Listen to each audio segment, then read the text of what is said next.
The rain came down in sheets that Tuesday afternoon, turning the highway into a slick ribbon of danger.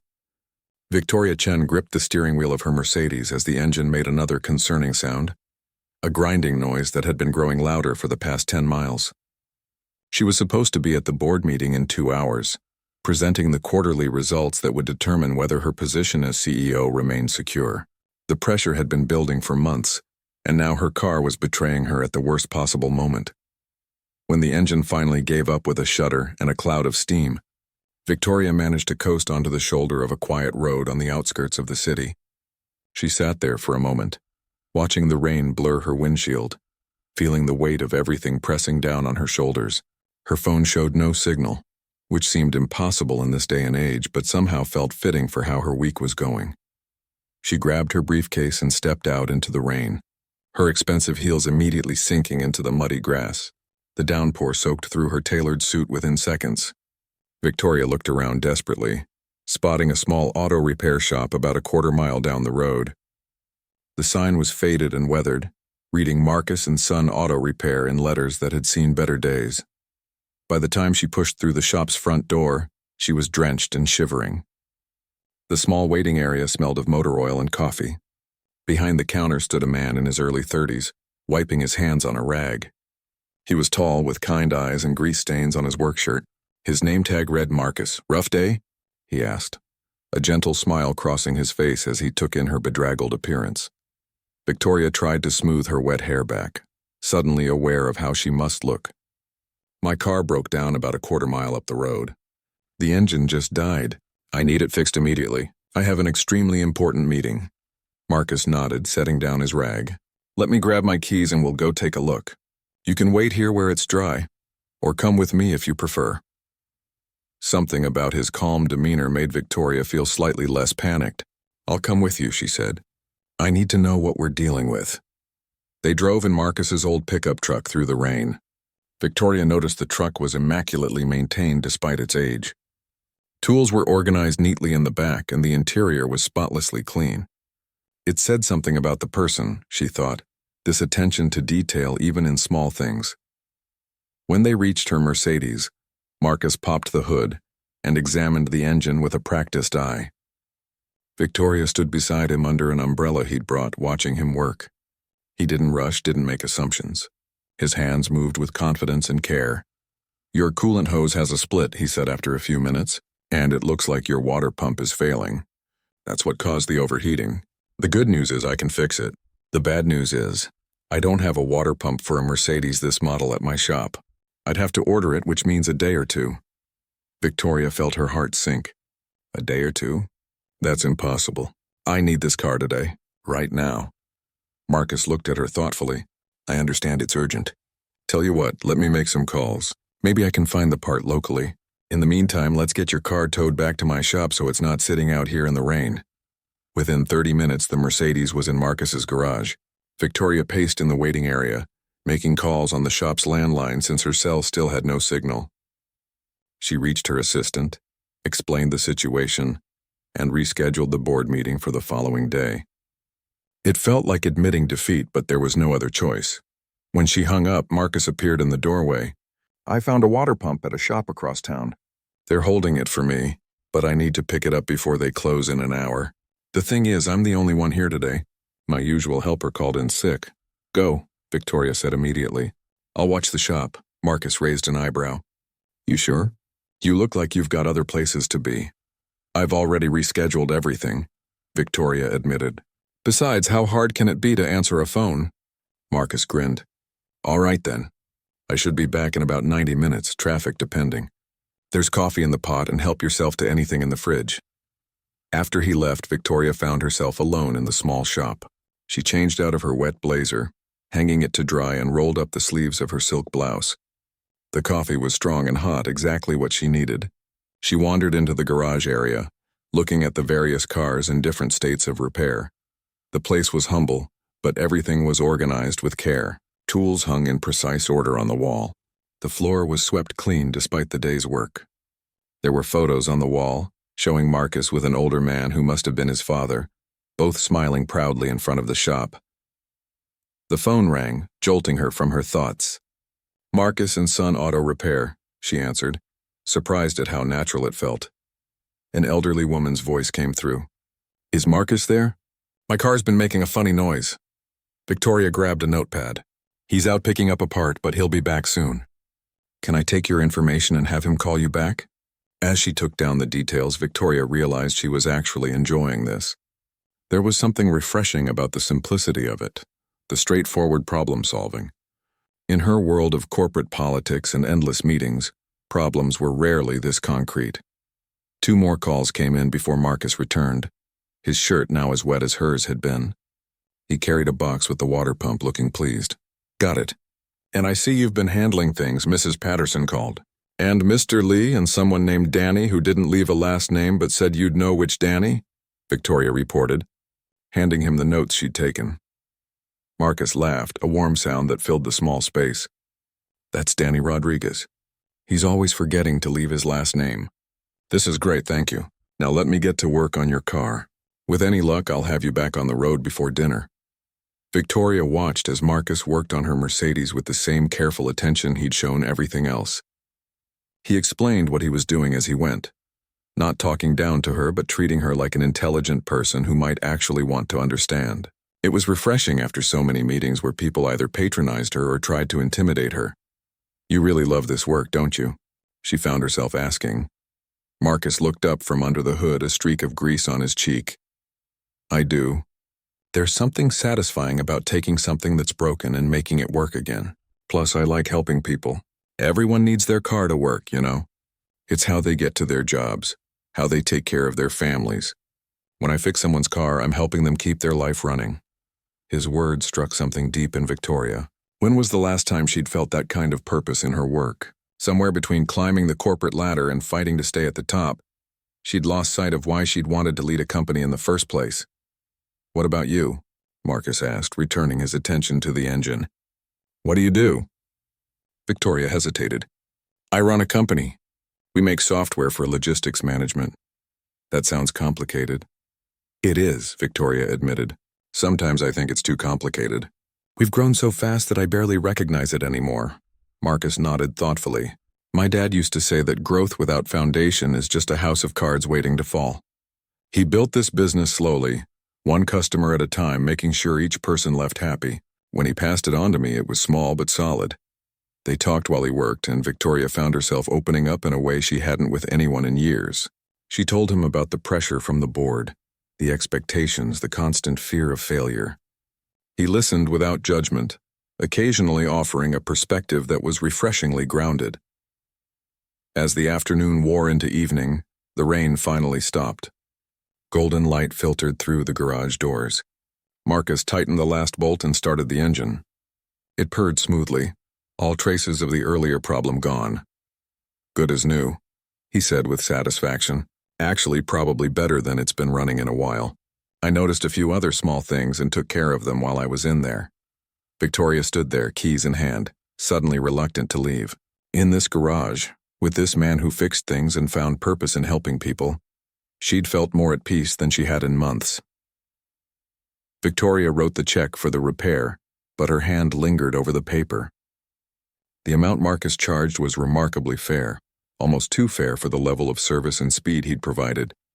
Most mechanics would have taken advantage of her desperation, her obvious wealth, the urgency of her situation. But Marcus had simply charged for the parts and reasonable labor. This seems low, she said, looking up at him. Marcus shrugged with a smile. It's what the job cost. I'm not trying to get rich off one repair. I'm trying to build trust with customers. You came to me in trouble, I helped you out. Maybe next time you need work done, you'll remember that and come back. She handed him the check and gathered her things, but found herself hesitating at the door. Thank you, Marcus. Not just for fixing the car, but for the conversation. It helped more than you know. Anytime, he said warmly. Drive safe out there. Victoria drove back to her penthouse apartment in the city, the Mercedes running smoothly under her hands. But her mind wasn't on the board meeting tomorrow or the presentations waiting on her laptop. She kept thinking about Marcus's workshop, the simple dignity in his work, the way he found meaning in helping people solve their problems. That night she barely slept. She lay in her bed staring at the ceiling, thinking about the path that had brought her here. She'd worked so hard to reach the top, sacrificing relationships, health, peace of mind. And for what? To sit in meetings where people smiled to her face and plotted behind her back? To make decisions that benefited shareholders but left her feeling empty? The next morning, Victoria delivered her presentation to the board. The numbers were good, better than projected, actually. The board members nodded approvingly, and her position seemed secure for another quarter. But as she sat there listening to them discuss market share and profit margins, she felt disconnected from it all, like she was watching someone else's life. After the meeting, she sat in her office looking out over the city. Her assistant brought in coffee and the afternoon schedule. 3 more meetings, 2 conference calls, a working dinner with potential investors, the same routine that had consumed her for the past 8 years. On impulse, Victoria picked up her phone and called the auto shop. Marcus answered on the 3rd ring, sounding slightly out of breath. Marcus and Son Auto Repair. Marcus, it's Victoria. Victoria Chen, you fixed my car yesterday. Oh, hey, everything's still running smooth? Perfect. Actually, I was wondering if you'd have time to talk. Maybe over coffee? I have a business proposition I'd like to discuss with you. There was a pause. A business proposition? I promise it's nothing strange. I just think your perspective could be valuable. Would you be available tomorrow? I could come to you. They agreed to meet at a small diner near his shop the next morning. Victoria spent the rest of the day in meetings, but her mind kept drifting to the conversation ahead.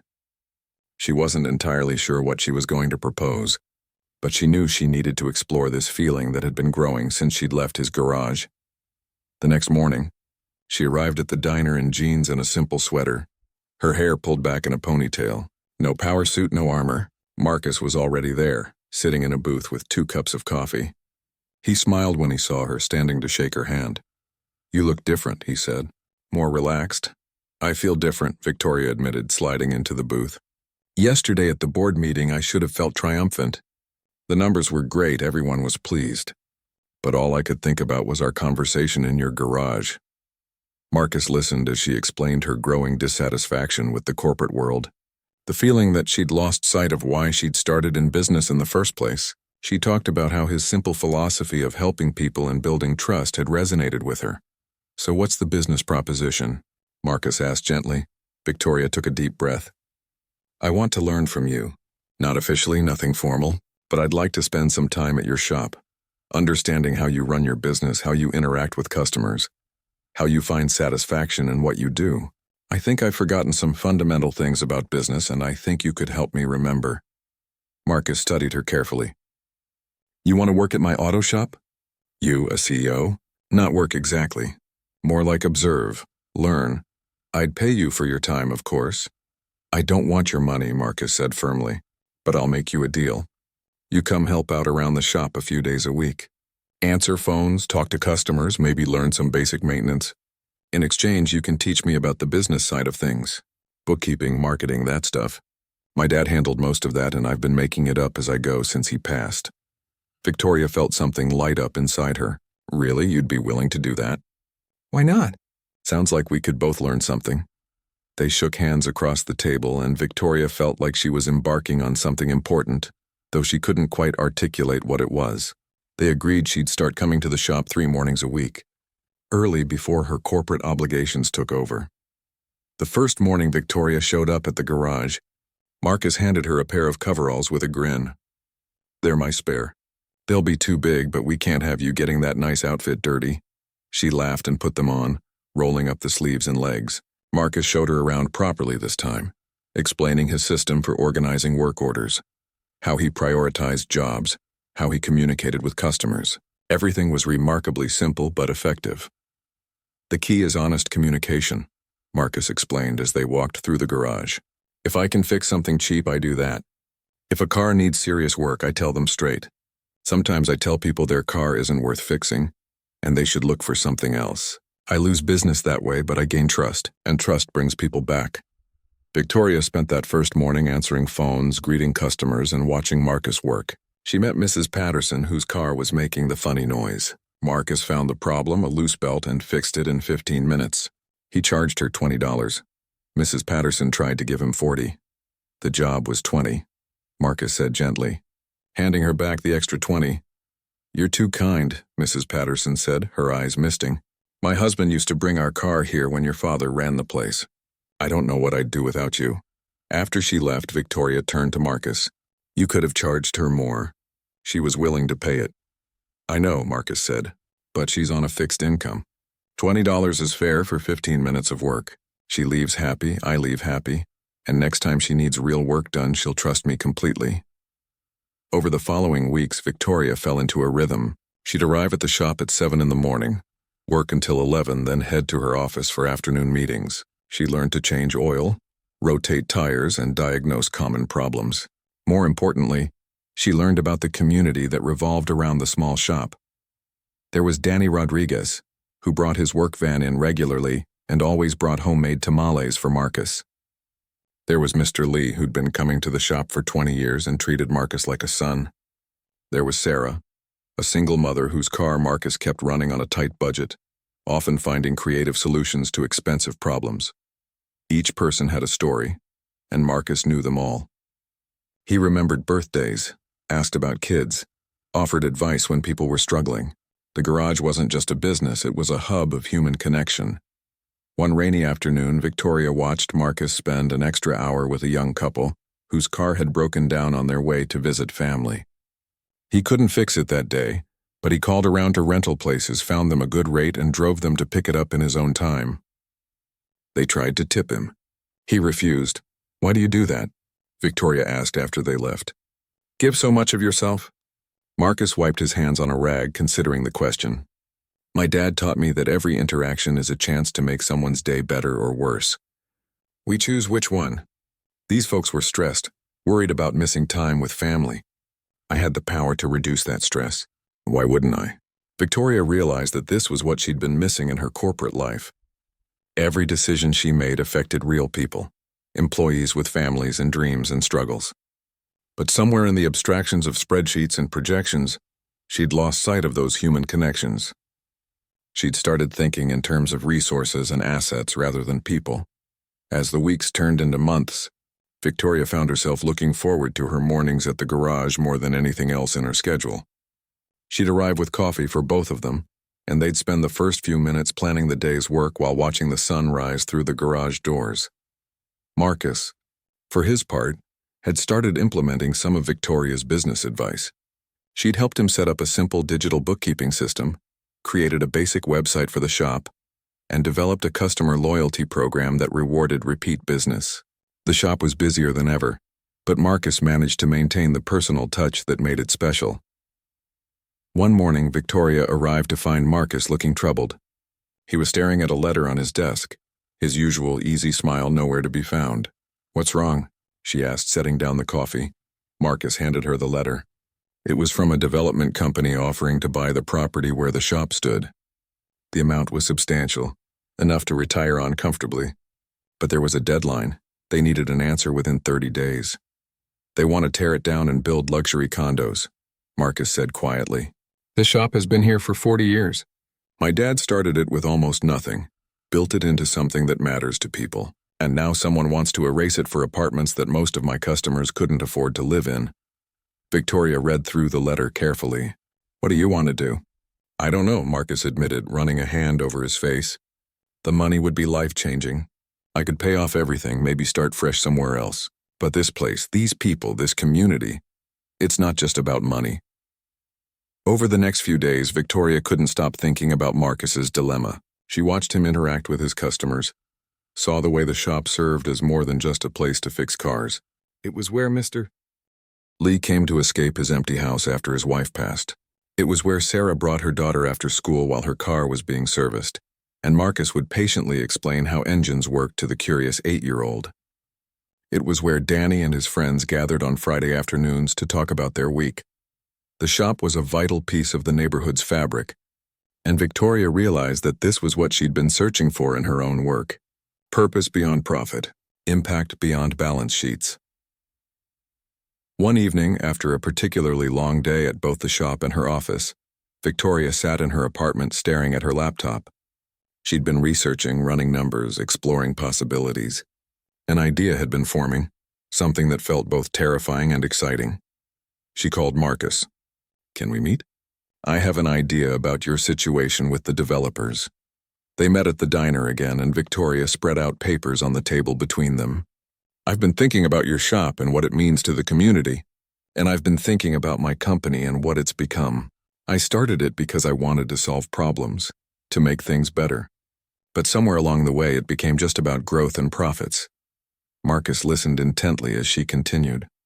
"What if we could find a way to keep your shop exactly as it is, but also expand its impact? What if we could create a model that other communities could replicate? A chain of community-focused auto shops that prioritize people over profits, that serve as neighborhood hubs, that train young people in skilled trades."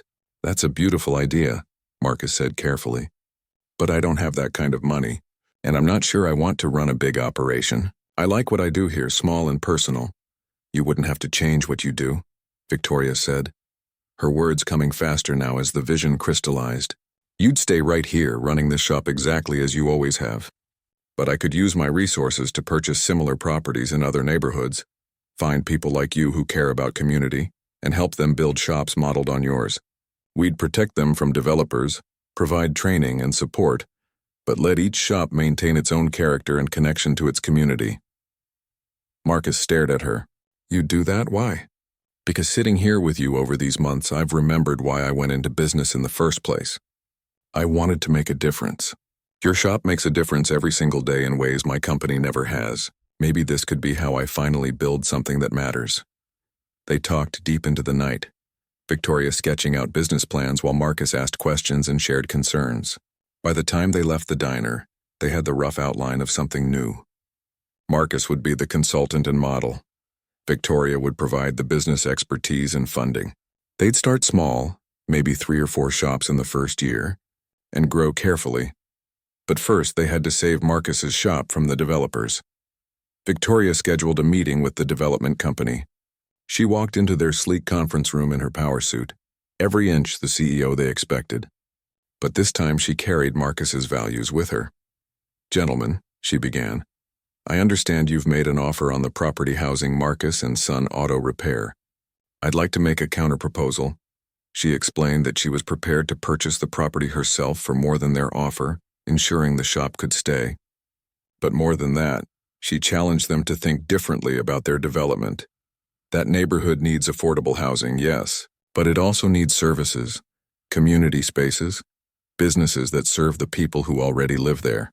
What if instead of luxury condos, you built mixed-income housing and kept the ground floor for local businesses like Marcus's shop? You'd create a development that strengthens the community instead of displacing it. The developers were skeptical at first, but Victoria had done her homework. She showed them how community-focused development actually performed better long-term, how it created stable, thriving neighborhoods that attracted diverse residents and businesses. She made the case not just on ethics but on solid business principles. In the end, they agreed to a partnership. Victoria would invest in the development. They'd include affordable units and preserve community businesses. And Marcus's shop would remain as the anchor tenant of a new mixed-use building. When Victoria told Marcus the news, he was speechless. They stood in the garage, and for the first time since she'd known him, she saw tears in his eyes. "You did this for me? For the shop?" "I did it for myself, too," Victoria admitted. "These past months working here have changed me. I've remembered what it feels like to do work that matters, to be part of a community. Your shop taught me that business doesn't have to be cutthroat to be successful. It can be kind, generous, focused on people, and still thrive." Marcus pulled her into a hug, and Victoria felt something click into place inside her chest. This was what she'd been missing, this sense of connection and purpose. Over the next several months, Victoria began the careful work of stepping back from day-to-day operations at her tech company. She promoted her COO to CEO, someone who loved the corporate world in a way she never truly had. She remained on the board but freed herself from the constant pressure and politics. Instead, she poured her energy into the new venture she and Marcus had created together. They called it Community Auto Network, and they spent months finding the right people to partner with.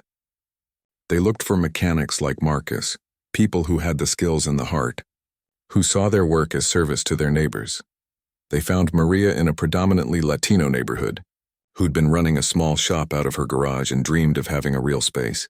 They found James in a rural area, who'd been repairing tractors and farm equipment but wanted to expand to cars.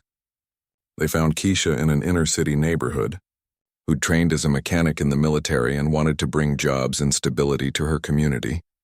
Each person brought their own story, their own vision. But they all shared Marcus's philosophy that business should serve people, not exploit them. Victoria helped each of them set up shop, provided training and resources, but most importantly, she helped them stay true to their values while building sustainable businesses. The work was harder than running her tech company in some ways. It required more personal involvement, more emotional investment. But Victoria had never felt more alive, more purposeful.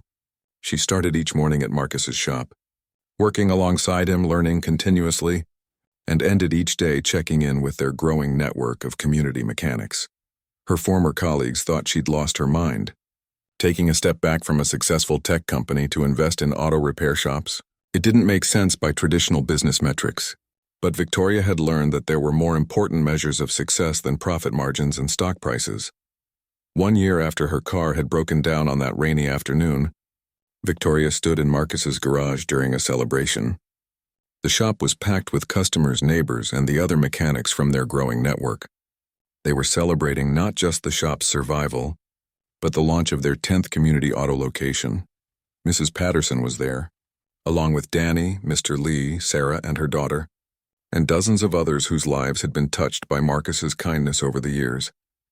There was food, music, and laughter filling the space that had once been just a quiet place to fix cars.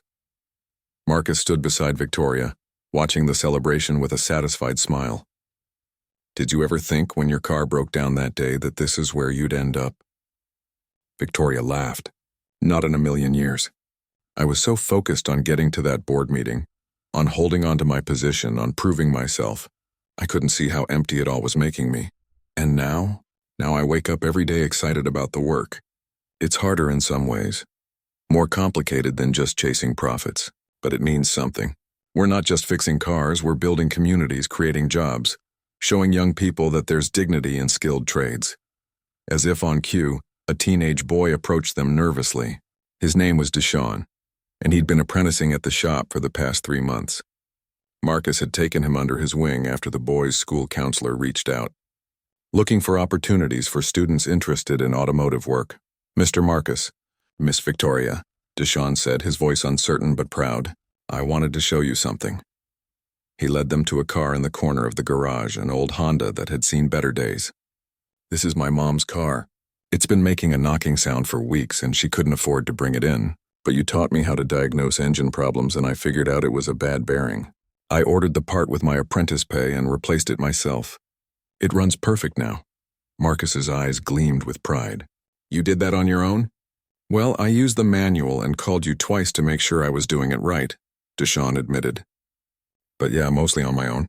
My mom cried when she heard it running smooth. She works 2 jobs and that car is everything to her." Victoria felt her throat tighten with emotion. This was exactly what they'd hoped to create. Young people learning skills that could change their lives. Mechanics who saw their work as a service to their communities. Businesses that succeeded by lifting people up rather than extracting from them. After the celebration wound down and most guests had left, Victoria and Marcus sat on the tailgate of his pickup truck, looking at the garage that had become so important to both of them. "I've been thinking," Marcus said carefully, "about expanding the training program. What if we partnered with high schools, offered real apprenticeships to kids like Deshaun, give them a path to good careers that doesn't require college debt?" "I love that idea," Victoria said immediately. "We could develop a whole curriculum, rotate students through different shops so they learn various specialties, maybe even offer scholarships for advanced training." They sat in comfortable silence for a moment before Marcus spoke again. "Can I ask you something? Do you ever miss it? The corporate world, the power, all of that?" Victoria considered the question honestly. "Sometimes I miss the simplicity of it. There was a clear path, clear metrics for success. This work is messier, harder to quantify. But no, I don't miss the person I was becoming in that world. I was successful but hollow, here working with you and the others. I feel like I'm finally building something that will outlast me. My dad used to say that the measure of a life well lived is how many people are better off because you existed," Marcus said softly. "I think about that a lot. He was a wise man. I wish I could have met him." "He would have liked you," Marcus said with a smile. He always said the best business partners are people who care more about doing right than being right. You're one of those people, Victoria. Coming from Marcus, it was one of the highest compliments Victoria had ever received. She thought about the person she'd been a year ago, so focused on control and success and maintaining her position, that Victoria wouldn't have understood the value of what Marcus was saying.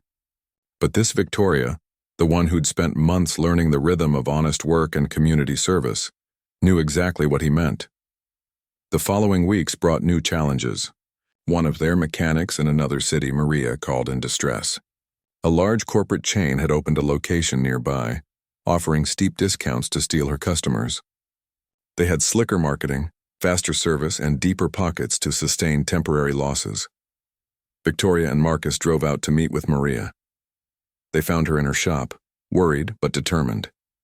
"I can't compete on price with them," Maria said, "and I won't compromise on quality to speed things up. But I'm losing customers who just see the cheaper price." Marcus walked around Maria's shop, noting the personal touches everywhere. Photos of customers, thank you cards pinned to a board, a play area where kids could wait safely while their parents' cars were serviced. "You're not competing on the same things they are," he said. "They're selling speed and price. You're selling trust and community. We just need to help your customers see that value." Over the next month, they worked with Maria to tell her story better. They helped her customers understand the difference between a quick, impersonal oil change and the comprehensive care Maria provided. They organized a community event at her shop, inviting customers to bring their families, meet their neighbors, and see the difference a local business makes. The corporate chain still got some of Maria's business, but her core customers stayed loyal. More importantly, new customers came specifically because they wanted the kind of service Maria provided.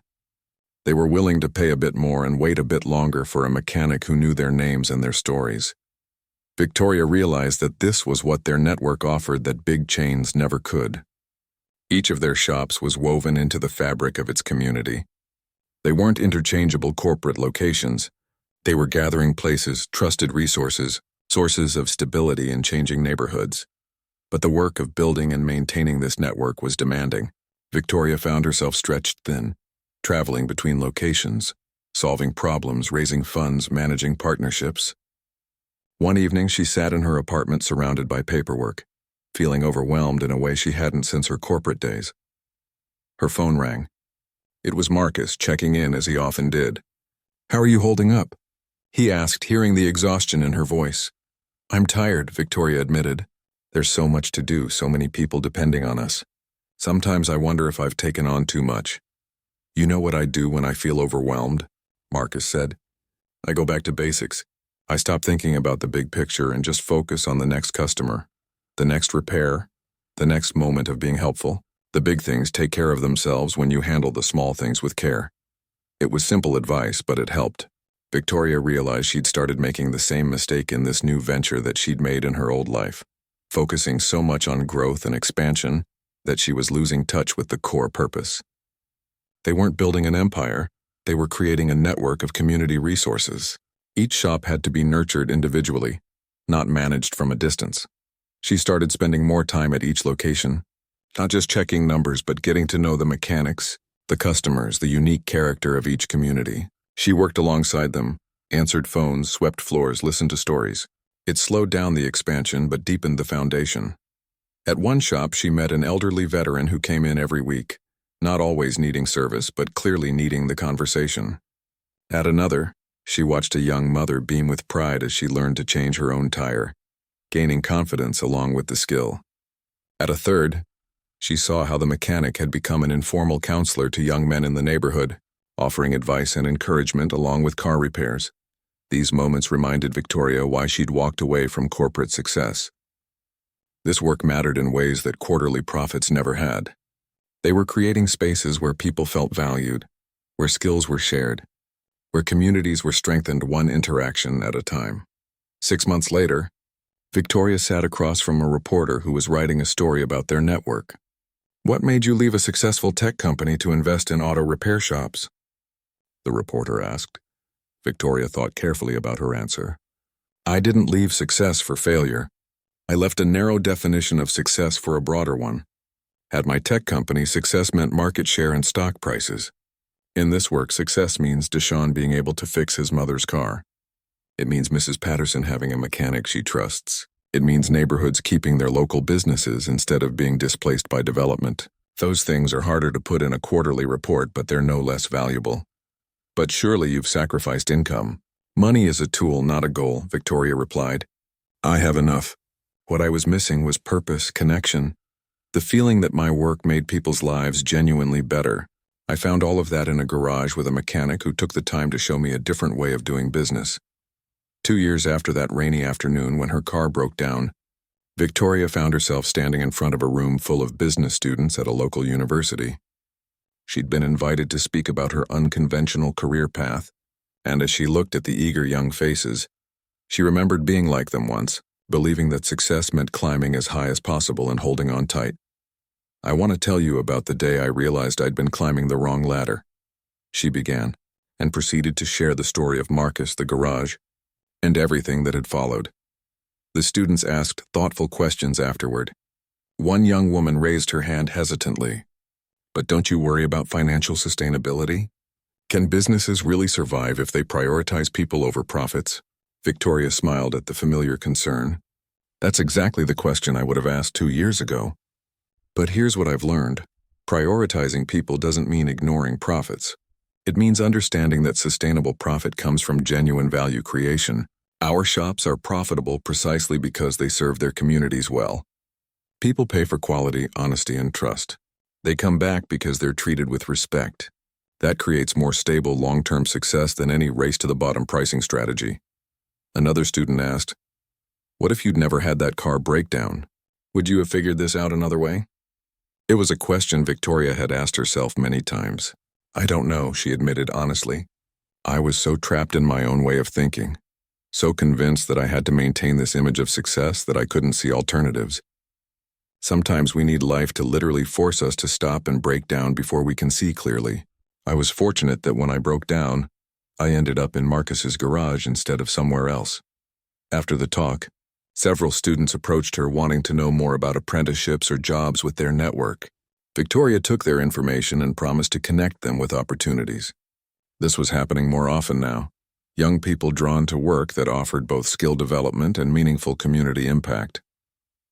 That evening, Victoria drove to Marcus's shop for their weekly planning meeting. They'd developed a comfortable rhythm of collaboration, checking in regularly about challenges and opportunities across their growing network. As she pulled up, she saw Marcus outside with Deshaun, teaching him how to diagnose transmission problems.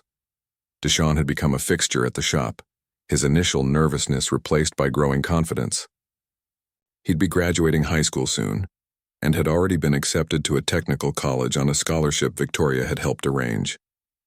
But he'd also been offered a full-time position at the shop whenever he wanted it. The choice was his, and either way his future looked bright. Miss Victoria, Deshaun called out when he saw her. Come look at this. I think I found the problem. She walked over and peered under the hood where Deshaun pointed out a worn gear. You're right, Marcus confirmed. Good eye. That's exactly what's causing the issue. The pride on Deshaun's face was beautiful to see. This young man who'd been uncertain about his future now had skills, confidence, and options. This was the ripple effect Victoria loved most about their work. They weren't just fixing cars, they were opening pathways for young people who might otherwise have been overlooked by the traditional education system. Later, after Deshaun had gone home and they sat in Marcus's small office reviewing financial reports, Marcus brought up something that had been on his mind. I've been thinking about my dad a lot lately, about what he'd think of all this growth and change. What do you think he'd say? Victoria asked gently. I think he'd be amazed, Marcus said with a soft smile. But I also think he'd want to make sure we're not growing so fast that we lose what makes this special. He always warned me about mistaking motion for progress. It was a wise caution and one Victoria took seriously. They'd recently had inquiries from investors who wanted to help them expand faster, to franchise the model, to scale up quickly. The financial opportunities were significant, but both Victoria and Marcus had resisted, choosing slower, more organic growth instead. Your dad was right, Victoria said. We could double our size next year if we took on outside investment and franchised the model. But then we'd be managing franchisees instead of building relationships with community mechanics. We'd have investors to answer to, pressure to cut costs and maximize returns. We'd become the very thing we're trying to offer an alternative to. Marcus nodded. Exactly. I'd rather have 20 shops that truly serve their communities than 200 shops that just look like ours but don't share our values. They talked long into the evening about the future of Community Auto Network. They discussed opening a training center where young people from any of their locations could come for advanced skill development. They considered starting a tool library where home mechanics could borrow expensive equipment they couldn't afford to buy. They dreamed about creating similar networks in other industries, showing that the model of community-focused, values-driven business could work beyond auto repair. As Victoria drove home that night, she thought about how completely her life had transformed. She still lived in the same apartment, still had money in the bank, still technically held her CEO title, but everything else had changed. Her values, her priorities, her definition of a life well lived. She thought about the board meeting she'd been rushing to that rainy afternoon, how important it had seemed to prove herself one more time. If her car hadn't broken down, if she'd made it to that meeting, would she still be trapped in that cycle? Chasing validation, fighting to maintain her position, slowly losing herself in the process? The universe had given her a gift that day, disguised as a breakdown. It had placed her in exactly the right place at exactly the right time, with exactly the right person to show her a different way. 3 months later, Victoria received a call from a journalist at a major business publication. They wanted to do a feature story on Community Auto Network and the unusual partnership between a former tech CEO and an independent mechanic that had created it. The resulting article brought unexpected attention. Suddenly, their model was being discussed in business schools, studied by social entrepreneurs and cited as an example of how business could serve communities without sacrificing sustainability. Other industries reached out asking how to apply similar principles to their fields. With the attention came opportunities and challenges. Companies wanted to partner with them. Investors wanted to fund them. Politicians wanted to associate with them. Victoria and Marcus found themselves navigating a level of visibility neither had anticipated. One evening, sitting on the tailgate of Marcus's truck after everyone else had gone home, they discussed how to handle the attention without losing their way. My first instinct is to say no to everything, Marcus admitted. Keep our heads down, focus on the work, not get distracted by all this noise. Mine too, Victoria agreed. But maybe we have a responsibility to share what we've learned. Not to become spokespeople or experts, but to show other people that there are alternatives to the traditional corporate model. They decided to be selective and intentional. They'd share their story when it might inspire others, but they'd keep their primary focus on the day-to-day work of serving their communities. They'd accept partnerships that aligned with their values, but reject anything that would compromise their principles for growth or profit. The decision was tested immediately when a major automotive corporation approached them with an offer. They wanted to acquire Community Auto Network, keep the name and model but integrate it into their larger operations. The financial offer was substantial, life-changing money for both Victoria and Marcus. They took a week to consider it seriously. Victoria ran the numbers, examined the contract, consulted with lawyers. Marcus talked to the other mechanics in their network, gauged how they felt about the possibility. In the end, the decision was clear. They turned down the offer. They don't understand what we've built, Marcus explained to the disappointed corporate representatives. They see a business model that could be replicated and scaled. We see a network of relationships and community commitments that can't be bought or transferred. The value of what we do isn't in the brand or the system. It's in the trust we've built with specific people in specific places, Victoria added. You could buy our business, but you couldn't buy our values. And without those values driving every decision, it would just become another corporate chain no matter what name it operated under. The corporation's representatives didn't really understand. To them, it seemed like Victoria and Marcus were leaving money on the table for vague, idealistic reasons. But Victoria didn't try to convince them. She'd learned that some people still measured success only in financial terms, and that was okay. She'd once been one of those people. Now, as she stood in Marcus's garage watching Deshaun teach a younger apprentice how to change brake pads, Victoria measured success differently. She measured it in the skills being passed down, the confidence being built, the communities being strengthened, the young people finding purpose and direction. She measured it in Mrs. Patterson's smile when Marcus fixed her car for a fair price, in Danny's loyalty after years of honest service, in Sarah's relief at having a mechanic she could trust with her limited budget, in Mr. Lee finding companionship and conversation in a place that welcomed him. Victoria's phone buzzed with messages from her former corporate world, people congratulating her on the business publication feature, others subtly suggesting she'd made a mistake walking away from real success. She silenced the phone and went back to work, helping Marcus organize parts for tomorrow's jobs. That evening, as the sun set and cast golden light through the garage doors, Marcus looked over at Victoria sorting bolts and smiled. "You know what's funny?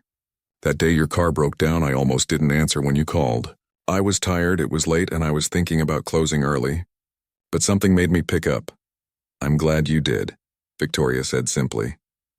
"Me too," Marcus replied. "You came in here looking for someone to fix your car. But I think maybe we ended up fixing something more important for both of us." Victoria realized he was right. That rainy afternoon, she'd been broken in ways she couldn't even see. Running on empty while pretending everything was fine. Lost in a life that looked successful from the outside, but felt hollow on the inside. Marcus hadn't just fixed her car. He'd shown her a different way to live, a different way to work, a different definition of success. And in teaching her, he'd gained something too. Partnership, resources to expand his father's legacy, confirmation that his values could build something larger than one small shop. They'd saved each other, really.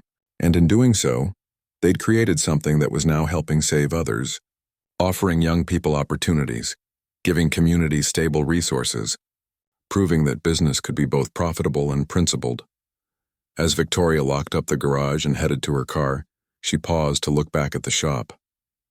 The sign still read, "Marcus & Son Auto Repair" in those same weathered letters, but now it represented something bigger.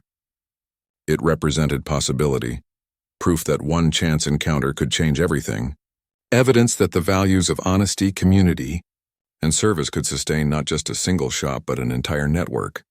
She drove home through streets now familiar, past neighborhoods where their other shops were located, through communities being strengthened one honest interaction at a time. Somewhere in the city, young people were learning skills that would change their lives. Families were being served by mechanics who saw them as neighbors, not just customers.